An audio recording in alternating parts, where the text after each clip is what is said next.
ଗଙ୍ଗାରାମ ନାମରେ ଜଣେ ବ୍ୟବସାୟୀ ଥାଏ। ତାର 4 ପୁଅ। ଲୋକେ କୁହନ୍ତି ସତରେ ଗଙ୍ଗାରାମ ଭାଗ୍ୟବାନ। ସେ ମଧ୍ୟ ସେଇଆ ଭାବି ଖୁବ୍ ଖୁସି ଥାଏ। ପୁଅମାନେ କ୍ରମେ ବଡ଼ ହେଲେ। ଥରେ ଜଣେ ଧନୀ ଲୋକ ଆସି ପହଞ୍ଚି ଗଙ୍ଗାରାମକୁ କହିଲେ, ମୁଁ ଆପଣଙ୍କ ବଡ଼ ପୁଅଟିକୁ ଘର ଜୋଇଁଆ କରି ନେବାକୁ ଚାହେଁ। ଆପଣ ରାଜି ତ? ଧନ ପାଇଁ ସବୁ କିଛି ତ୍ୟାଗ କରିପାରନ୍ତି ଗଙ୍ଗାରାମ। ଧନ ଲୋଭରେ ପଡ଼ି ସେ 25,000 ଟଙ୍କା ସମୁଦିଙ୍କଠାରୁ ରଖି ବଡ଼ ପୁଅକୁ ବିବାହ ଦେଇ ତାଙ୍କ ଘରକୁ ପଠାଇ ଦେଲେ।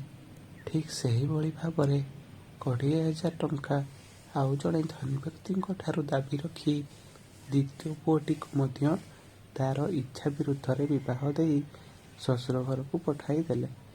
ତୃତୀୟ ପୁଅର ବିବାହ ମଧ୍ୟ ଜଣେ ଧନୀର ଝିଅ ସହିତ ହେଲା। ସେଠାରୁ ଗଙ୍ଗାରାମ 20,000 ଟଙ୍କା ପାଇଲେ। କିନ୍ତୁ ତୃତୀୟ ବୋହୂଟି ବୁଢ଼ାର ଏ ଲୋଭ ଦେଖି ତା ସ୍ୱାମୀକୁ ନେଇ ଅଲଗା ଘର କରି ରହିଲା। ଏହିପରି ଜଣେ ପରେ ଜଣେ ପୁଅ ତାଠାରୁ ଦୂରେଇ ଗଲେ।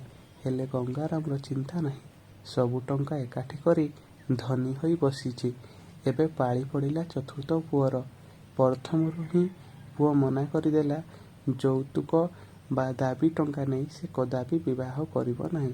ଗଙ୍ଗାରାମ ପୁଅକୁ ଖୁବ୍ ବୁଝାଇଲା, ହେଲେ ପୁଅ ନିଜ କଥାରେ ଅଟଳ। ତାପରେ ସେ ଅନ୍ୟ ଭାବରେ ପୁଅକୁ ବୁଝାଇଲା, ଆରେ ପୁଅ, ଆମେ ଯୌତୁକ ନେବା ନାହିଁ ସିନା, ଉପହାର ତ ନେବା। ଯୌତୁକ ବା ଉପହାର ମୁଁ କନ୍ୟା ପିତାଙ୍କଠାରୁ କିଛି ନେବି ନାହିଁ। ଏକଥା କହି ଚତୁର୍ଥ ପୁଅଟି ନିଜ ପସନ୍ଦ ଅନୁସାରେ ଝିଅଟିଏ ଠିକ୍ କରି ତା ସହିତ ଫୁଲହାର ବଦଳାଇ ବିବାହ କଲା। ଗଙ୍ଗାରାମ ପୁଅ ବୋହୂଙ୍କୁ ଘରୁ ବାହାର କରିଦେଲା।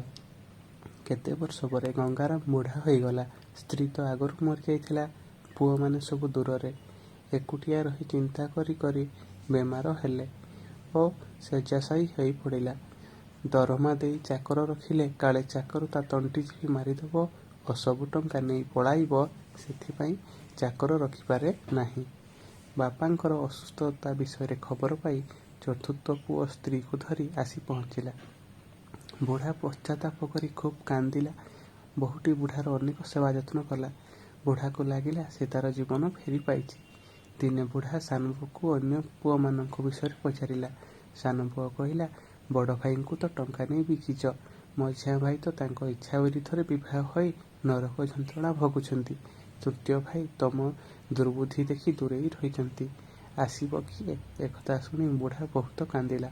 ହେଲେ ବିକିଦେଲା ପରେ ଦୂରେଇ ଯାଇଥିବା ପୁଅମାନଙ୍କୁ ପୁଣି ଥରେ ତ କିଣି ଆଣି ହେବ ନାହିଁ। କେବଳ ଚତୁର୍ଥଟି ବିକା ହୋଇ ନଥିଲା ବୋଲି ଶେଷ କାଳରେ ବୁଢ଼ାର ଏକମାତ୍ର ଆଶା ଓ ଆଶ୍ୱାସନାର ସ୍ଥଳୀ ହୋଇ ରହିଲା।